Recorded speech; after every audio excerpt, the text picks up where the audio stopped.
Hey folks, Rob here with another video. This one's going to be continuing our Chapter S exploration, and we're going to talk about missions, VPOs, and we're going to set up the Pursuit mission, which is number 15 from the second edition. And it seems to be one that a lot of people have trouble with understanding. It's kind of vague when it comes to placements, but we're going to get into all that. So let's get to it. So first things first, let's look at a mission profile. Now this is mission number 15. It's called Pursuit. As you can see there, it's from the second edition. This was not available in the first. So we're going to use this as our example throughout this video. And at the end of it, we're going to build up a complete mission using this one as a base. So the layout is going to be familiar in all missions. They all have a sit rep or a briefing, which gives you just a lowdown of what's going to happen. There's prevailing attitude. Now, typically we only have hold and advance. However, for this particular one, they modified the advance with MSR2, which again, we're going to get to, and it's called retreat attitude. But typically your prevailing attitude would be either hold or advance. And that is the attitude of the enemy units themselves. Then there's always the mission tables. This is key to every mission. You must have these numbers. It determines your snipers, activation check numbers, and then your random event numbers that are standard in every mission. You must have this information if you ever get to the point where you're designing your own. Make sure this is always included in there. Then we have Mapboard selection and activation. Now typically it always starts with A8, table A8, which is a list of terrain types, generally broken down, grouped like rural, farmland, hills, etc. And then from there, you broke down into individual map boards based on those kind of terrain features, which again, we'll get to it. So some missions have a set number of map boards like this one does, or you might have initial one or two, and then you might be able to activate further ones for some missions, especially like for recon. That's another good one where you could have an unlimited number of boards effectively, because the end turn is always going to be randomized. So there's always a chance of you activating more boards. In this particular case, we're only going to have 3. And again, we're going to look on the A8C to determine what the terrain type is. And then we'll set up the board. This one's a bit different than most, because typically when you have a map board generated, you roll a die, single die, and if it's a 3 or then the number faces north. That's generally the way orientation works in solitaire. However, for this one here, because of the specifics, they want a road network with a bridge. So you're basically going to flip the boards around randomly, or deliberately, I should say, so that there's a continuous road network, and somewhere there's going to be a bridge on one of these 2 boards. So however this road ends up coming along, there've got to be one or two bridges on one of those 2 eastern boards. Now, remember, when it comes to map boards, we've already discussed this, but typically for the purposes of this solitaire game, the friendly board edge is always the one to the west. All right, enemy board edge, the EBE, is always to the east. It's just a way to establish some basics, because if they keep flip-flopping around, it leads to some a lot of confusion sometimes over how things are going. Now, when it comes to designing your own campaign, if you ever get that far, again, you can flip these around any way you want, but the standard rule is friendly board edges to the west and the enemy board edges to the east. All right, and then we have VPO location. Typically, most scenarios will have a VPO. This one does not, again, because of the context of the mission, but most scenarios you will see a direction on how to place VPOs. Again, we're going to look at that in a little bit. And then we get into the suspect placements. Again, the sequence is always the same in every mission, especially the official published ones from MMP. It gives you parameters on how to set up our forces. In this case, we have black and we have gray suspect counters, and that represents our 2 different prevailing attitudes. Remember that there's the original 3 colors, black, yellow, and gray, and there's blue and green added in second edition. Again, all those are used to represent different factors. Some could be in hold, some could be in advance, some could be reinforcements, some could be allies, etc. So in this case, again, we have black and we have gray suspects. The next thing up is going to be the sequence. Again, this is always in every mission. We have the typical setup is suspects are set up first on board if you're on the offense. Typically, if you're in the defense, they're coming from off board. So if you're on the offense, then they'll be set up. If you're on the defense, typically, like I said, they'll be coming on from the enemy board edge. But the sequence is important. And again, usually we'll define which side moves first. Some might require a die roll. If you have some kind of meeting engagement, you might be moving towards each other in a series of pulses until such time as somebody has LOS, and then the game would start from that point. So in that case, you may have to roll off to see who goes first, but it should be listed in the sequence. Mission end for solitaire games is always variable. Typically, it's going to come down to a die roll and after a set number of turns. Sometimes this is based off your unit size of your company. Sometimes it's based off the number of suspects that are on the board. In this case, it's based off the number of road hexes divided by 5, rounding up. And at the end of that turn, you start rolling for mission end. So in this case, if you roll a 3 or less, then the mission will end. So if you keep rolling 4, 5s, and 6s, your mission's going to keep going on forever. Then we have the victory point schedule. Again, this determines how you get victory points. And to determine the winner or loser is obviously based on victory points, again, typically. And then finally, we have the mission special rules. Now, this is very key to many missions. It gives you, and again, usually it's in this sequence. The first bullet gives you any modifiers to your rolls. So in this case, we have a +2 on table A1, which is your activation table. And there's a -1 on the colored die for any table A11, which is the random event. Here it defines the posture. So again, black are considered to be in hold for this mission, and gray are in the retreat attitude until activated. And then it goes on to explain what retreat attitude actually entails. Again, typically you would have hold and or advanced as attitudes. But again, this mission's a bit different. Gives you information on the terrain. In this case, it discusses the bridges and how important they are and how to use them and how they're going to get destroyed if you don't capture them. And then finally, gives you other points. In this case, enemy random events can occur if no enemy unit has been activated. Now, standard practice is that REs can only occur if an enemy's been activated. Again, this one makes changes to it, which is one reason why I think a lot of people are having trouble with setting it up again. When it gets to this kind of confusing information, you note the errata here. It changes or to of, and this sentence still doesn't make much sense for most people. So the piece of errata didn't really help. It's a very confusing sentence, but again, you'll see when we get into setup what I'm talking about. So the general sequence of events for a typical one-off play is you determine which side you want to be. You determine a mission date, then you choose which posh you want to be on the defense, you want to be on the offense.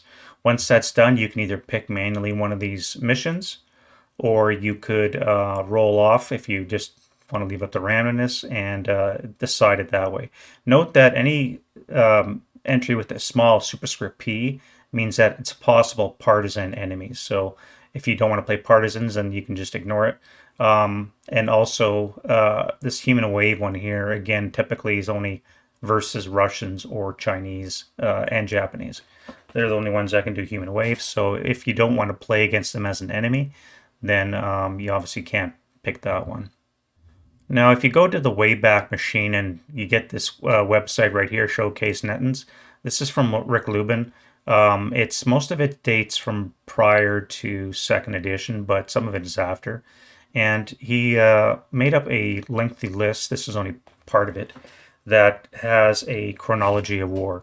Now, you can look at your nations and opponents, your theaters, you have your basic attitudes, you have the dates, and you have the number of months that the scenario or the operation lasts. Typically, this is a month-by-month basis. You have one mission a month. You can maybe skip one because you're under strength or something, but typically it is a monthly basis. However, you do have the option of making it weeks instead. So for some small scenarios like Germany, Poland, Russia, Germany, France, again, 2 to 4 week kind of thing. Smaller actions than that are, or you'll just have to do one-offs. Like there's a 1 week one here, Germany, Norway. You can again do daily missions. It's up to you how you want to structure it, and you can use this kind of information to generate a campaign. So let's look at the missions themselves. Now, as we said, there's 21 from second edition. All these ones here, these were all in the second edition. Up to Human Wave was in first edition, and from Pursuit onwards was available in second edition. And then, of course, they started producing a whole crap load, and you can see how many there are. This is an updated list from I took from GameSquad. Again, this link here at the bottom, if you have a chance to get there, it's a repository of this kind of information. I'm speculating that there's probably going to be 25 to 30 scenarios in third edition, which would be really cool. I know that I'm playtesting a couple scenarios from Mark Hatfield that he intends to submit, so that's probably going to bring it up to at least 25. But again, if some of these other ones done by Hans Mielants, again, most of this is pre-second edition Solitaire when it wasn't really being supported by Avalon Hill and then later Multiman. So a lot of this stuff came out from fans. Again, Hans Mielants, Rick Lubben. They did release something in ASL Journal 1, where they expanded on well, they actually, the first time you generate campaign solitaire rules, if you want to call it, for Red Barricades, but it was rather limited. So since then, there have been more detailed efforts put out there. There's Valor of the Guards, again by Tom Moore, and that's available on the Multiman Publishing site. Red Barricades and Blighted Reef Tarawa, you can find those on the Solitaire Players Facebook page. It's listed there in the products, and if you dig through this website here, you should find them there as well. I also have 2 of my own missions up there. This first one is a Royal Canadian Regiment. Canadians going from Sicily all the way up the boot to Ortona. I believe I've talked about that already.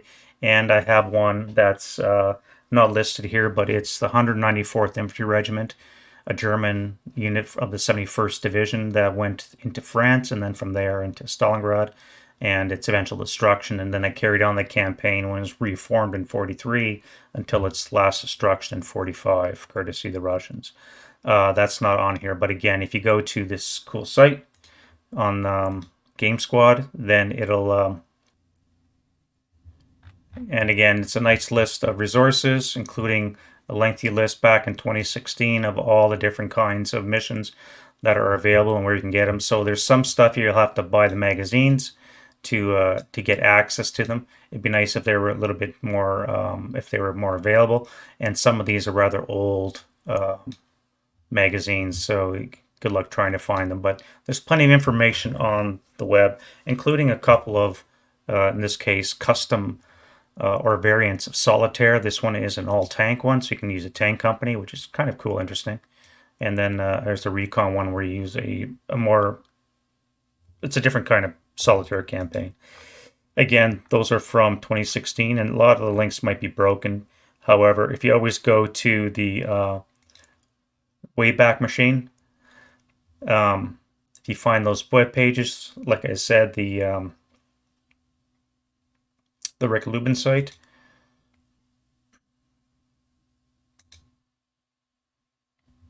you can start drilling down and find all these other things. Now, this particular web page is quite good. It discusses things like group solitaire play, which again we're going to cover on near the end. But it's an interesting concept, so that you can have multiple solitaire missions concurrently being played at the directive of a campaign master. It's quite cool. On the back of the ASL charts, you also have the theater opposition chart. So in conjunction with the Rick Lubben chronology of war, you can also invent something yourself. Just historically, these are the sides that would fight each other. So whenever you see things like Norway, Britain, and France, should you generate random events with reinforcements coming on, there's a possibility you might have allies from them. So in this case, Germany, Italy, Bulgaria, facing off Britain, Greece. Both sides could have allies of either type showing up to help them out. So it's, again, it's left to the randomness of the die, but it's quite interesting. Now, when it comes to selecting map boards in VPO, table A9, which we're going to see in a second, is always being revised because there's newer and newer map boards. Third parties are making their own map boards. And all in all, it makes for some interesting combinations. This is from a playtest I did about a week ago, I guess. It's about a depot raid. So I rolled these two boards and I'm thinking, well, this is cool. I'm going to have a British commando. I want to face off against Italians. Why not make it a desert? So you put on some desert colors, bring in the desert rules, which there's none for solitaire, by the way. So it really wasn't applicable anyways, the desert rules. It made for an interesting scenario. It was quite a fun one, actually. All right, so this is table A9 and again table A8, usually the start for anything. So in our pursuit mission, we have to roll on A8C, which is the country grouping, and then from here we can have a farmland, rural, or hills map. Once we determine that, we look on table A9, and this breaks down the actual board. Again, this table A9 is changing. MMP is going to be putting out another one with 3rd edition. As you can see, this one's from 2016, again, rather outdated. A lot of boards and put up in the meantime, including double-sided. You can see down here they're starting to show them as well.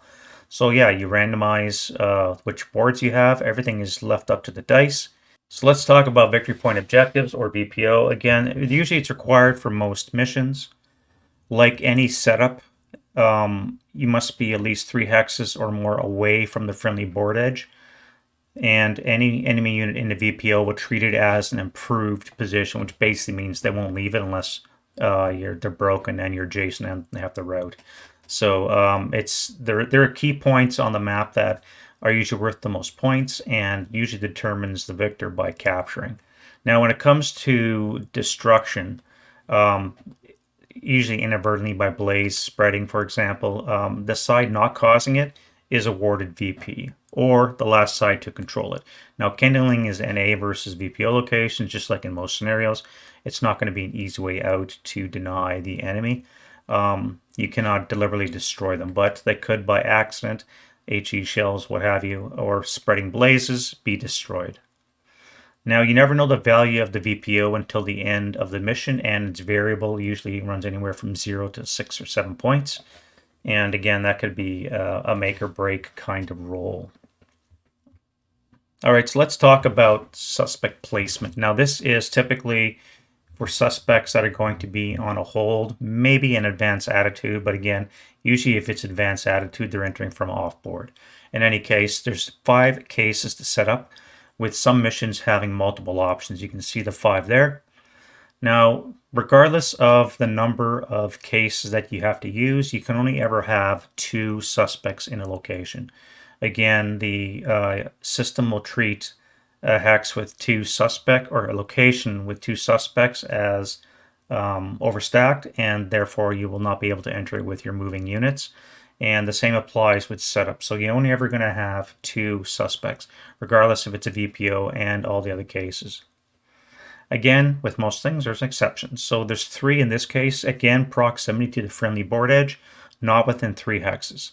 If it's a built-up map board, you have to use table A9E for placement. Now, if you look at something like Solitaire Valor of the Guards, the built-up placement table A9E is quite extensive because you can have cellars and rooftops because those are in play. So, but for standard board missions, you're just going to have A9E, as you can see.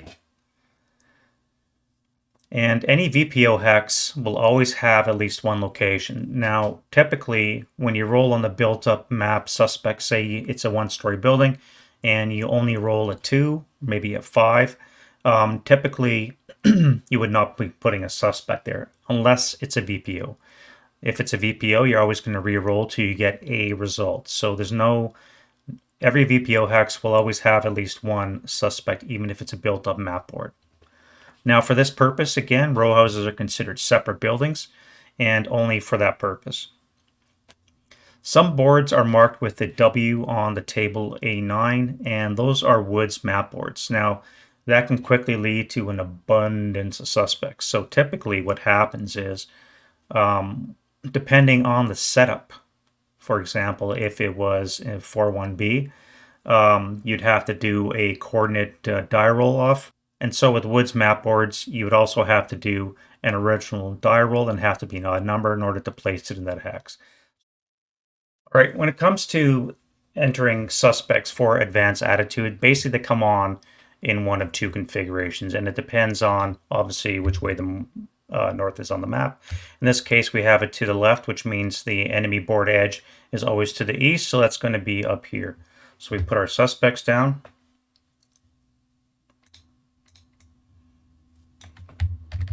Give ourselves a couple. Now we have to decide where do they come on. So if it's lengthwise, it's quite simple. If you have the letter chit extension in SASL, you just hit that. In this case, we have EE for the first one. So you just put them down off board under EE.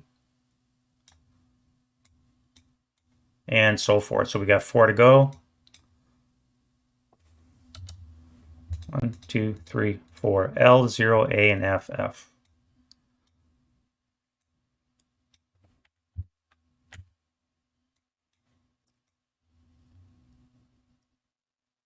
L, A, 0, or O, excuse me, and F, F.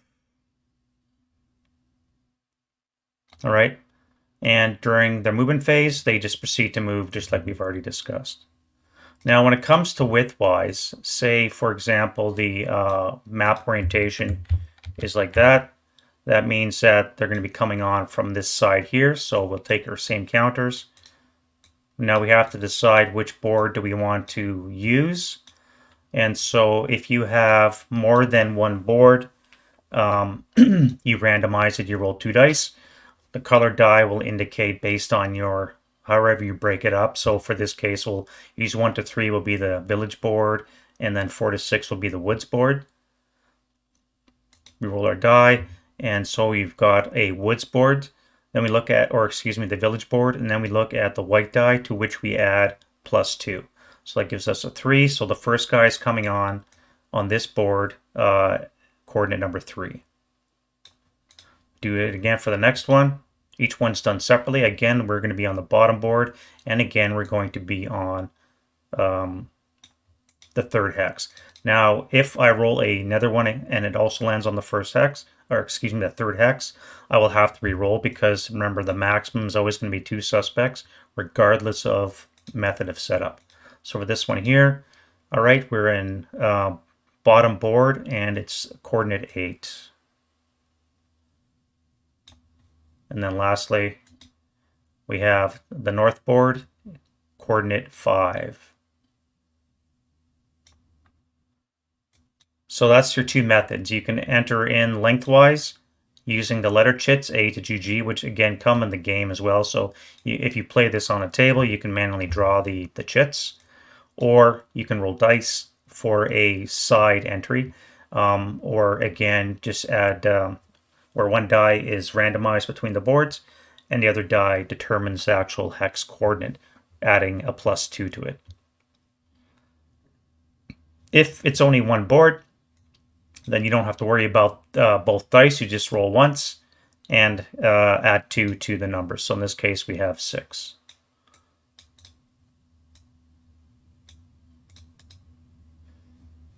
And the other 2, 1 and 3 and 8. So we have 6, we have 3, and then we have 8. All right, and that's the hex that they would enter on.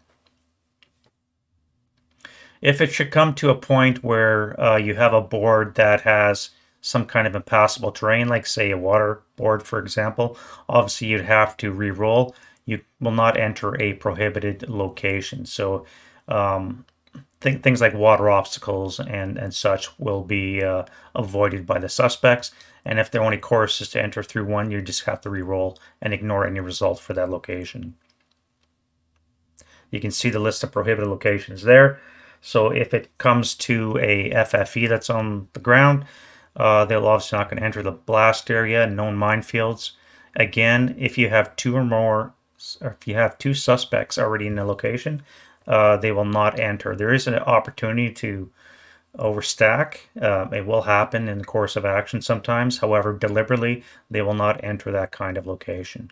Obviously, they're not going to go through residual fire lanes, especially at 4 firepower or more, water obstacles, or again, off board, unless at such point that's their objective. So typically, as we said, suspects move in a straight line across. In this case, they would just come up like this until they're activated or not, and until they exit the board. Is the only time that they're allowed to exit is if they're directed by one of the MSRs. Typically, it's going to be some kind of VPO objective that they're going to head towards, typically. So with all that being said, let's set up the mission pursuit. Now again, we look at our map board selection. We'll get to the parameters in a second, but the first thing I tend to do is I generate the board. Once I have the board, then I can set up my images around it to which I can put the counters on. So usually it starts with the board. So in this case, once more, we have to roll under 8C, which is the country column. So we need a die roll for that for 3 boards. Go 1, 2, 3. We have a 7, and a 9, which means we have all rural boards. So we're going to be in the rural column of our selection table here. Again, this is the one I'm using from 2016. So the newer ones will be coming out. We're going to have different configurations. And if you look around the web, you'll probably find different variations as well. Some very intriguing combinations, especially with all the new double-sided boards that are coming out more and more. So we have 3 rolls to make on rural. Now, you can see that in some cases you have to make a subsequent roll-off. And if you look at your instructions here, there's also a -1 for each roll on table A9. So we're going to roll 3 dice. We're going to roll 3 single dice along with them. And that's going to be our map board configuration. So it might help to give yourself some notes so you don't get confused. So we go 2 die, 1 die, 2 die, 1 die, 2, 1. So we have 7 down 1 is 6, a 3, and a 5. So 3, 5, and 6. We look at 3, 5, and 6, and we look at the next number. So we have a 6 with a 6. So we have board 55 is our first. And then board 18 is our second. And then finally, board V is our third board.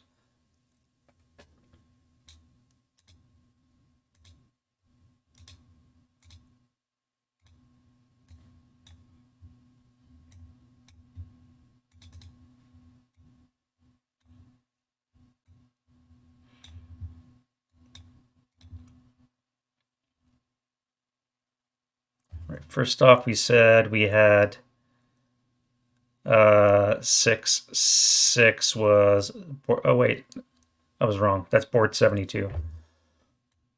Derp. 72. So right now we're just going to bring it in. We're going to look at, there's already a bridge right here, so that's kind of important. We need to have 2 bridges on these bottom boards. So our next board was going to be 3 and a 1, so it would be 18.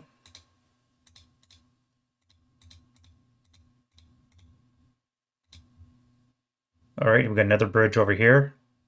This could be the road hex bridge that is key. But again, we have 1 more board, and that's going to be 5, 4. So board V.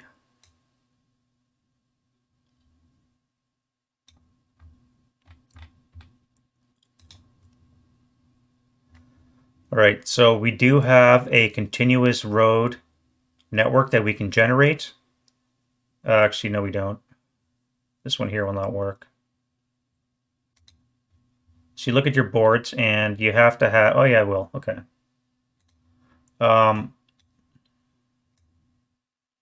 In this particular mission, we need to have a continuous road network from enemy board edge to friendly board edge. A road network under S13.231 is a continuous path of connected roads from one board edge to the other. So in this case, we have 3 boards, and we do have a continuous road network from one board to another. It's quite convoluted, but it is a valid one. So in this case, we just have to jink up around here and then continue this way. And we have all important road bridge. We have 1 road bridge to worry about in this particular case. So we've met the parameters of our initial map board setup. We've determined which way is north.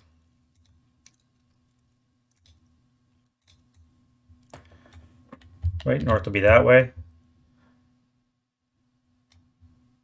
Actually, excuse me, north will be the other way. So put that over here somewhere. And that designates the map. So now we know that our friendly board edge is over here. This is the road that we're going to be entering, or a side the friendly forces will be entering along. Now we're penalized by this canal, or this stream. It's definitely going to make things interesting, trying to get across it. And enemy board edge, their destination for the gray suspect counters is going to be at the bottom of the screen. Again, per configuration for solitaire, the western edge is typically the friendly board edge, and the eastern edge is the enemy board edge. So now we place our suspects. So we have our road connection, and we start placing our suspects down. I'll just speed through the footage here. So we need one in each concealment adjacent to the road network.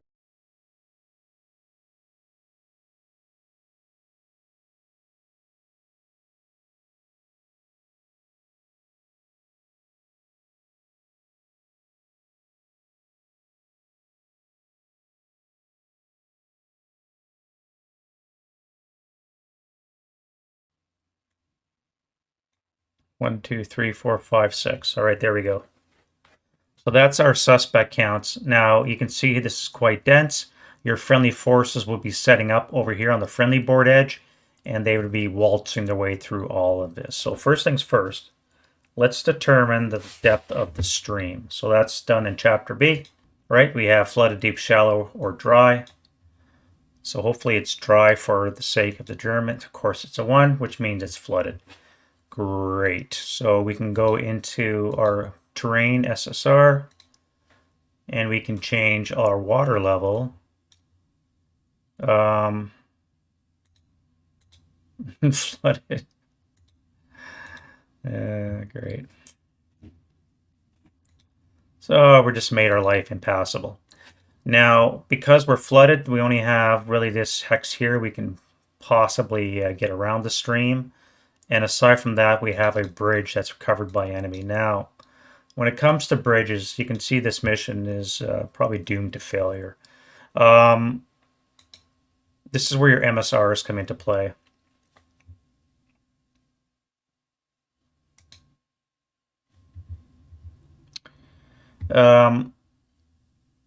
Looking ahead into the future, so we have right here. Now, each bridge location, and we have 2, contains a set DC.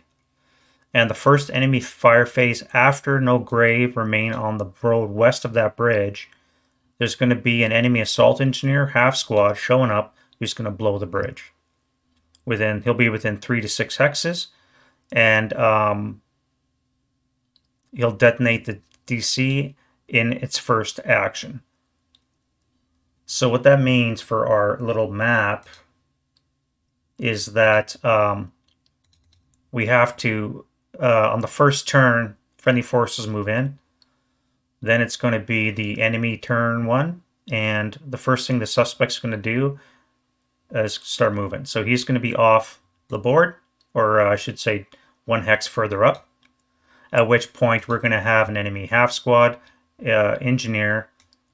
So it would be a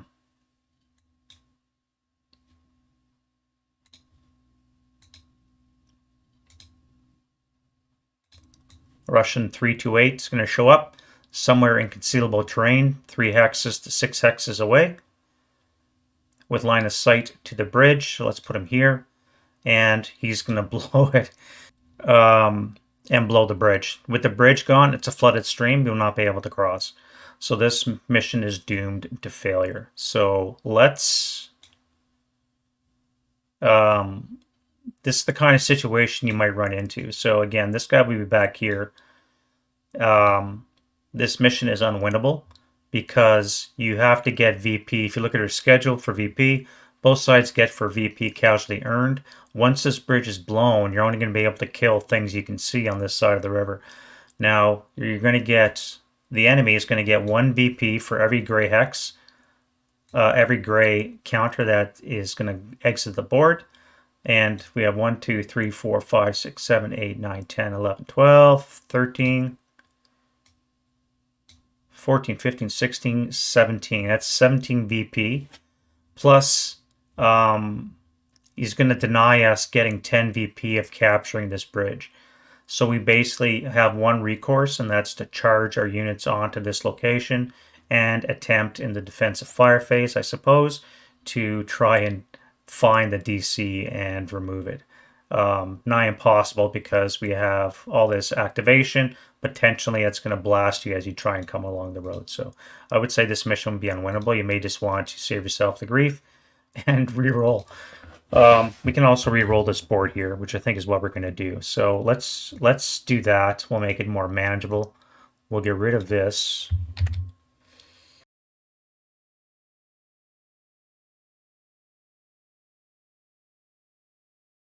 Below that. Now the only problem with that, of course, is we don't have a road network bridge. So we're going to have to redo the whole thing. All right. So that was a failure.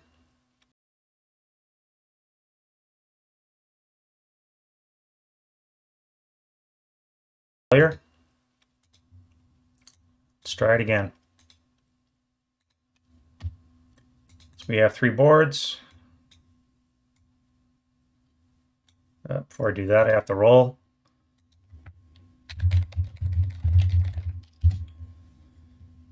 So this is on table 8E. 1, 2, 3. And that gets us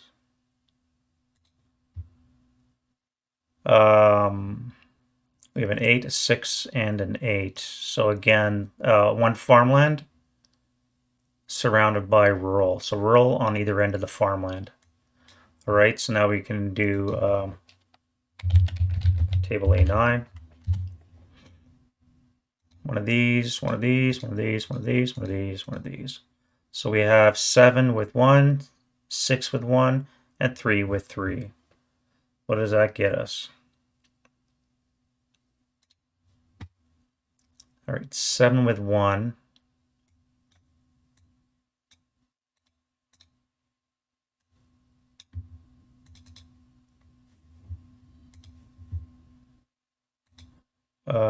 Seven was a 1 to 3 is board 19. Next up, we have 6-1 on the farmland, which gets us board 4. And then we have 3 on rural, which gets us board 18.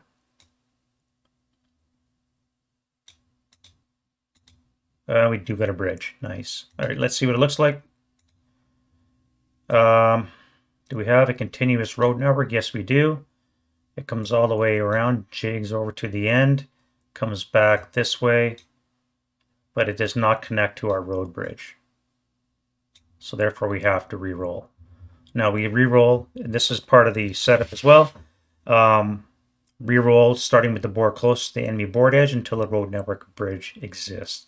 So once more, we'll do a rural bridge.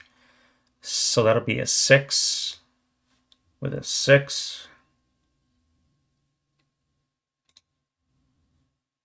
Gets us board 72. All right, so we'll try and change our board to 72. Hopefully it gives us a good one.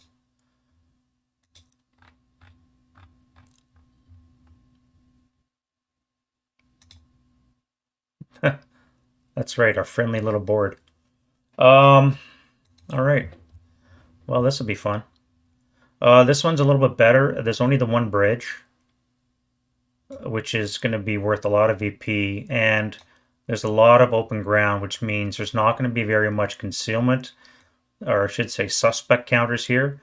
And one way, let's set it up first, and then we'll get into it. All right, so again, we look at our bullets. The first one is 1 in each concealment terrain adjacent to the road network. Remember, you cannot be within 3 of the friendly board edge.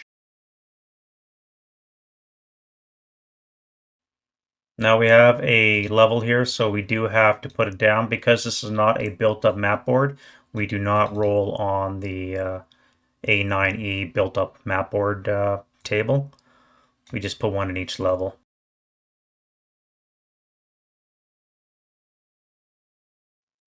All right, that's the first bullet. Now we do one in each road hex west of the road network bridge.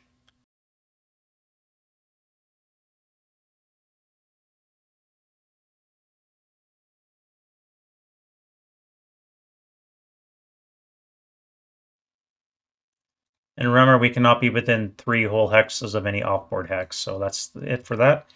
And now we have to do the last black suspect. We have all 3 map boards per 41C. So again, the way that works is we do a letter chit draw number based on table A6D.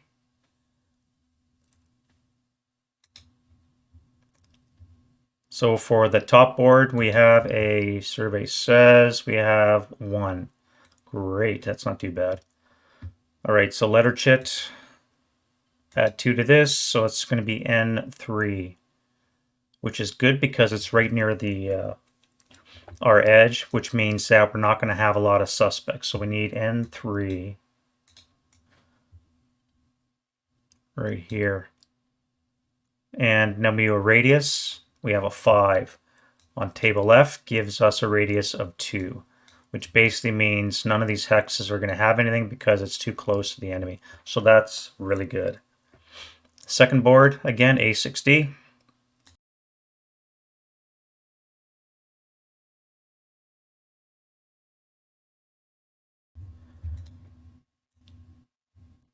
Same with this one here. We're going to get rid of one of the black ones and replace it with gray.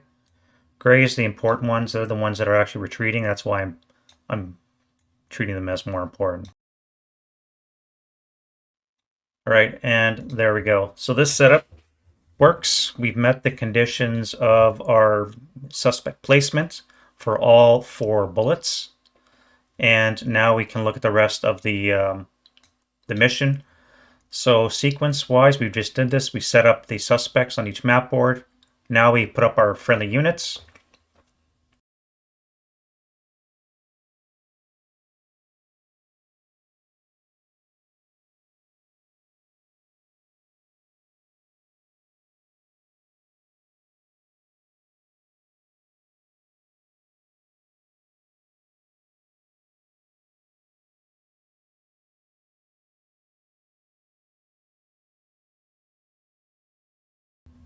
And we're set. So now we can look at the rest of the mission. So we have a mission end. Now the minimum number of turns is equal to the length of the shortest road network divided by 5 rounded up. So we look at our road network and we got 1, 2, 3, 4, 5, 6, 7, 8, 9, 10, 11, 12, 13, 14, 15, 16, 17, 19, 21, 22, 23, 24, 25, 26, 27, 28, 29, 31, 32, 33, 34, 35, 36, 37, 38, 39, 41, 42, 43, 44 divided by 5 would be 8 point change. So it's going to be 9 turns. So then we can bring in our mission parameter tables.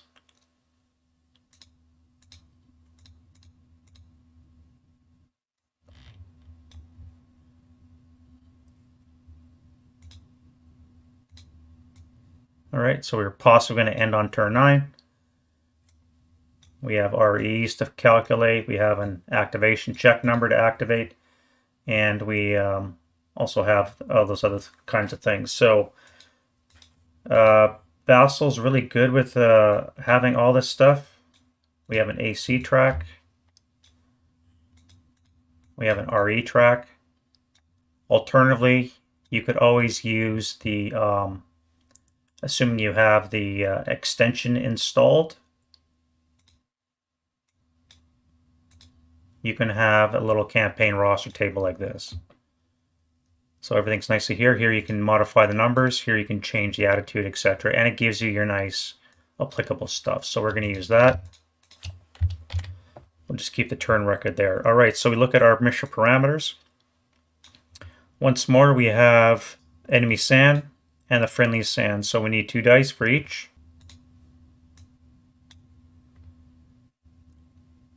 Enemy friendly, so we have 7 is a 4 for the Russians, and we have an 8, which is a 2 for the German.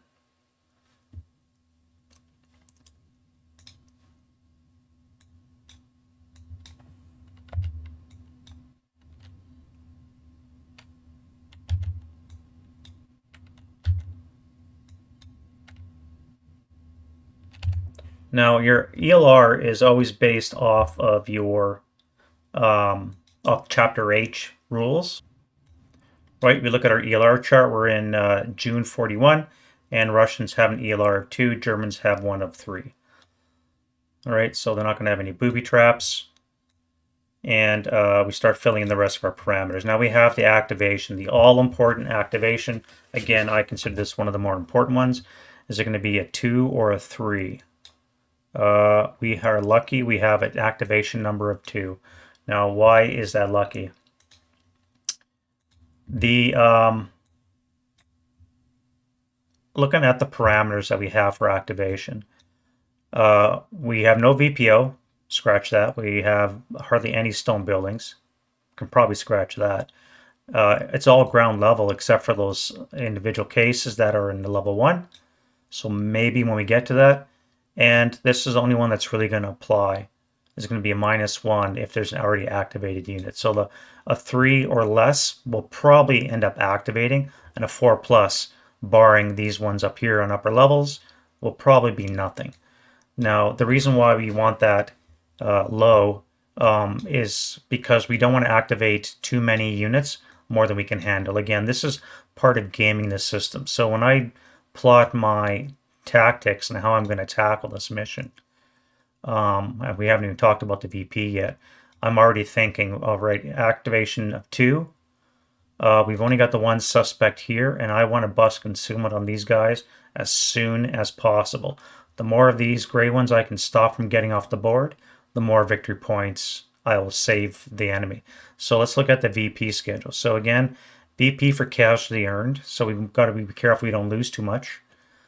The enemy gets 1 VP for each gray that goes off the board. And again, we said there was 19, we said 1, 2, 3, 4, 5, 6, 7, 8, 9, 10, 11, 12, 13, 14, 15, 16, 17, 18, 19. Yeah, so we have 19 potential victory points for the enemy coming off the board. Plus, they're going to get casualty VP as well. So you could probably bank at least half of these gray suspects, if not more, are going to be getting off the board. So we're going to have to risk it for the biscuit, which probably means, again, because we know we're facing Russian activation is, let's bring up that. All right, let's add the Russian activation table, and we'll take a look at that. All right, so this is what we're looking at. Now, 8 hex range with a -2. Assuming this one's probably going to be nothing, then you have to worry about these ones potentially activating. Now, 8 hex range, 1, 2, 3, 4, 5, 6, 7, 8, means anything west of row Q will probably, or south of row Q, excuse me, will probably be fine. Yes, you'll have to worry about long range activation, but there's a very real possibility if you send in, actually, I think I'm missing a couple of half squads too. Oops, that's not what I want to do.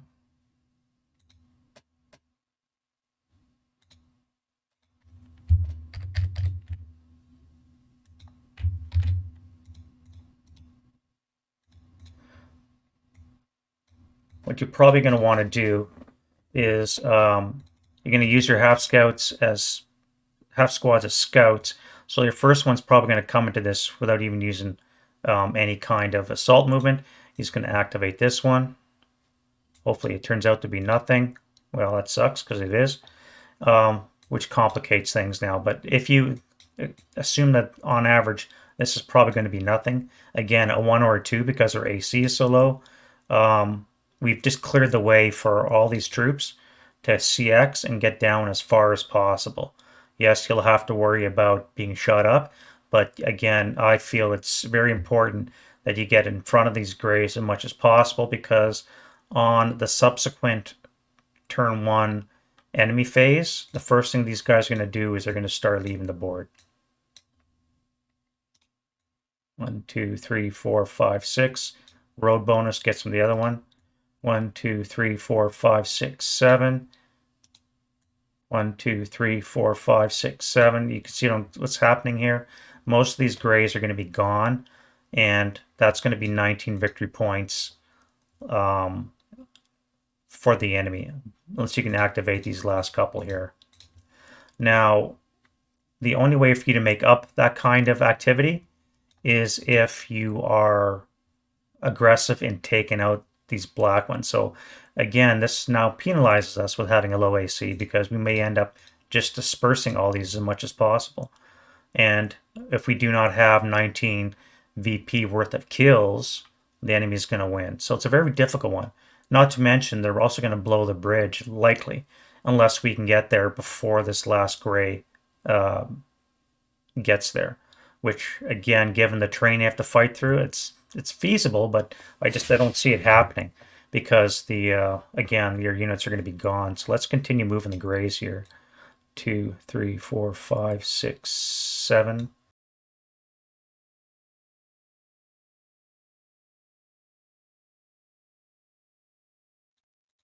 Right, so on the turn 2,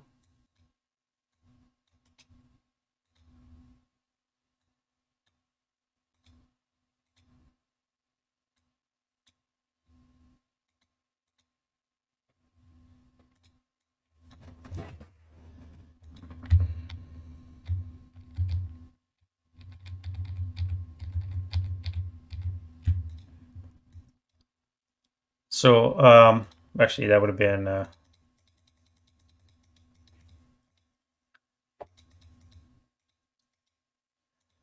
at the end of the Russian turn 1, this is what you're looking at. So they've already got 4 victory points off the board.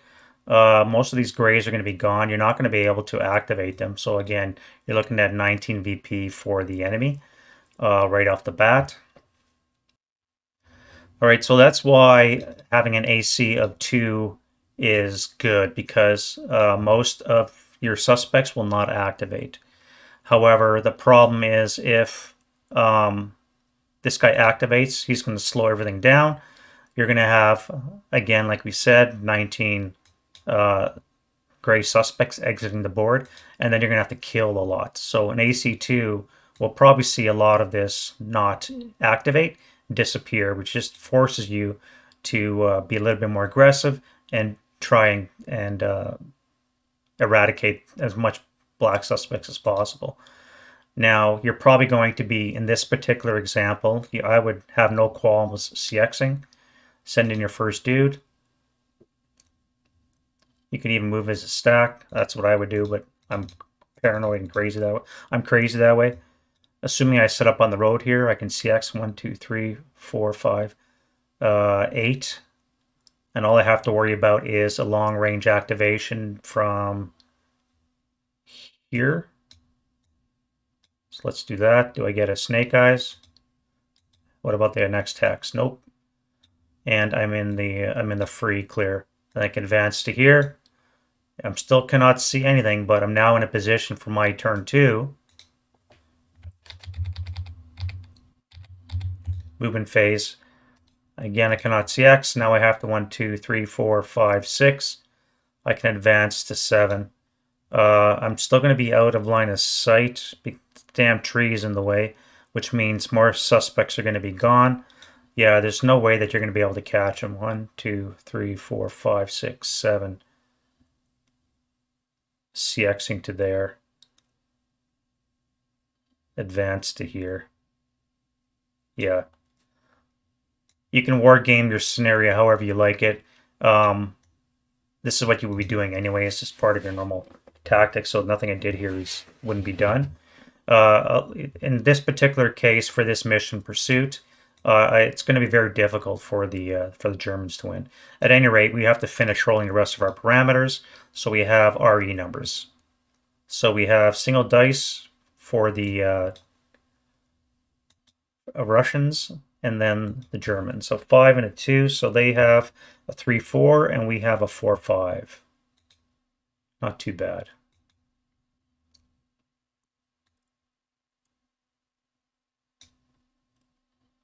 All right, and then we just fill in the rest of our parameters based on what the MSR says. So in this case, we have a +2 on table A1.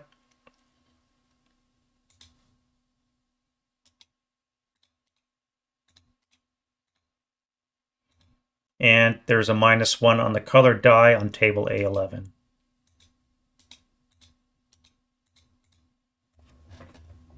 All right, and then our parameters are set. We now have our random events, which we're going to discuss in a bit. We have enemy activation check number, which is going to be a 2, and we filled in the rest of our modifiers according to the mission special rules. So let's take a final look at the mission special rules and see if we've missed anything. So if we've got the modifiers. All black are considered in hold attitude, and gray are in retreat until activated, whereupon they change to hold attitude. So the minute we start activating gray ones, they get flipped over to black. So as long as they're in gray, they are in retreat attitude, which basically means they're going to be advancing towards the enemy board edge 1 unit at a time. Don't forget your advance phase as well. And you're basically just trucking down the road, trying to exit off the board. Upon activation, the unit will assume the hold attitude unless it meets these requirements.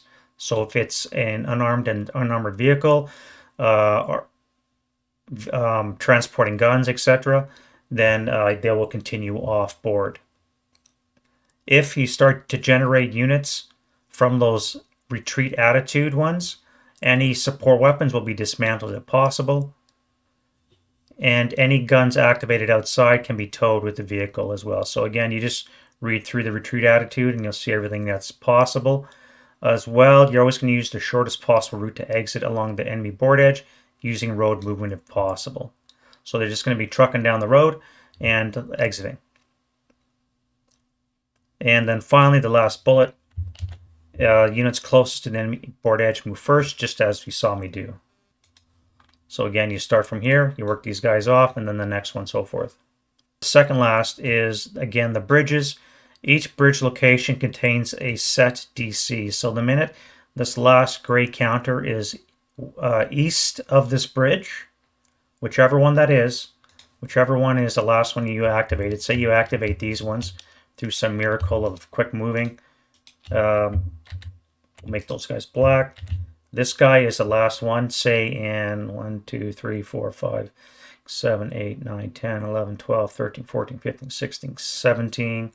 So that would be 7 plus an advance 8. So 2 turns. By turn 4, he'll be east of this bridge, which means by turn 4, there's going to be an engineer showing up, probably in this woods here, maybe this one here, and they're going to blow the bridge. Now, again, a blown bridge denies you 10 VP, which again is a lot. Remember, he's already got 19 coming off, barring those ones we just flipped, which was 1, 2, 3, 4, maybe 5 suspects will not make it. So what, 14? 14 VP that he's already got off the board, and you've just lost a bridge, which is 10 VP if you can capture it.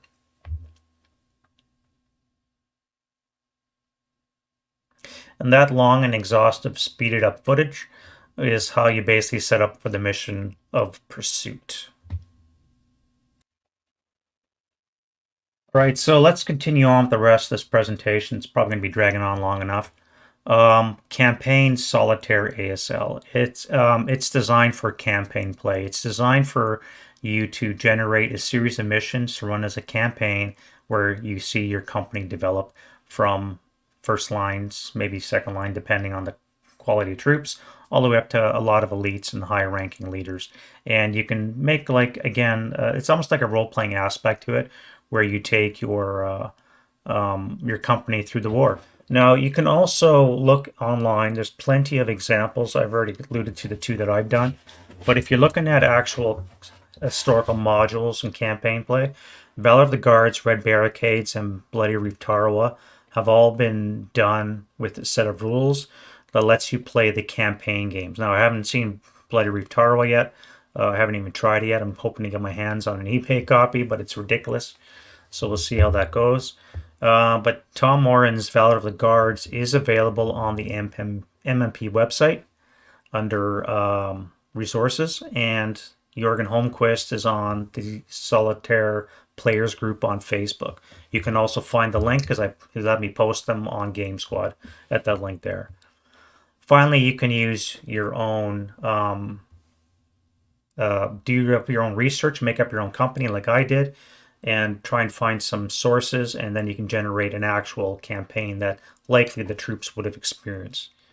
So this is the chronology of war, like I said before. Again, you have your nations that you can play, your opponent, what attitude they would be in, and then dates and number of missions again. So you can always just make a generic one that's play the Chinese versus Japanese, make 97 missions up, just roll randomly on the table if you want. Or again, you can give it some thought and put it into a constructive campaign. And then unironically, there's also group solitaire. This is basically a bunch of guys playing solitaire separately, however, under the direction of a campaign master. So there's like a, it's quite cool. There's 2 large campaigns that went on. I think one is still ongoing for Red Barricades.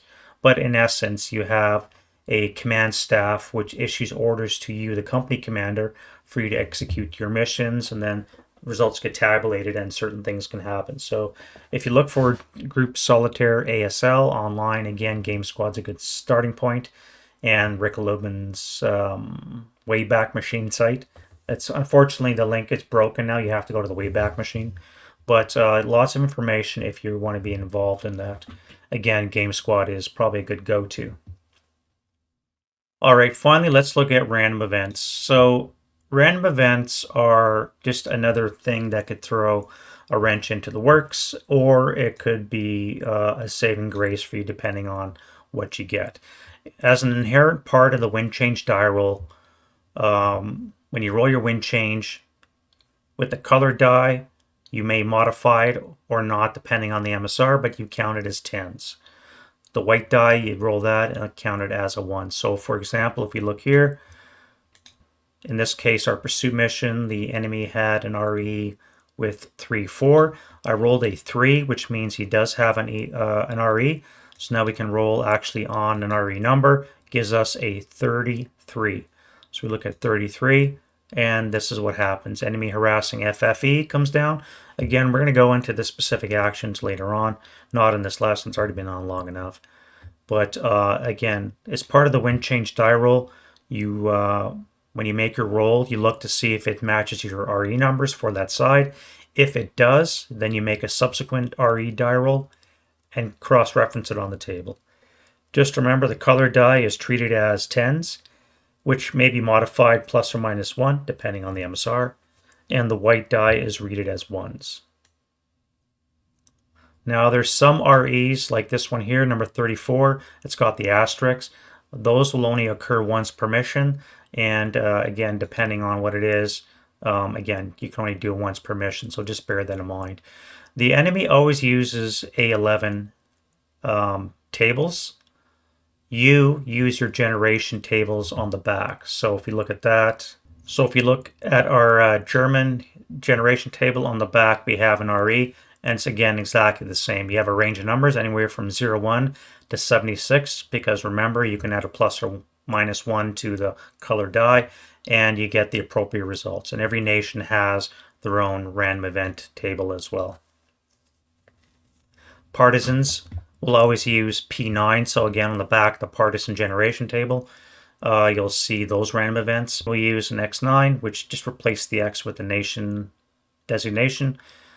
Enemy always uses A11 and partisans P9. Now there's also a possibility of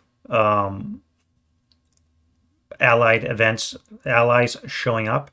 So for example, if you're playing one of those scenarios where you have British, French, and whatever coming on, when it comes to something like reinforcements, you make a roll-off, and on a certain number, you'll have allies entering to play, which obviously you use the allied rules, so they won't be able to work with each other so much, but just a different way of generating some opposing forces. You use the applicable generation table for that ally when you do it. Now, the last thing I'll say about enemy reinforcements is Special Forces integrity. So when it comes to a unit activation, say, for example, the German is the enemy and you roll to see what is generated and you roll an SS, then all units subsequently activated will be 658 SS if it's late war, maybe 468 SS if it's early war. Well, once you roll an elite Special Forces unit, 628 guards for the Russians or 747s for the Americans, etc. Once you roll those kind of elite units, all units generated will always be of that caliber. So you're not going to have a mix of second line and paratroopers.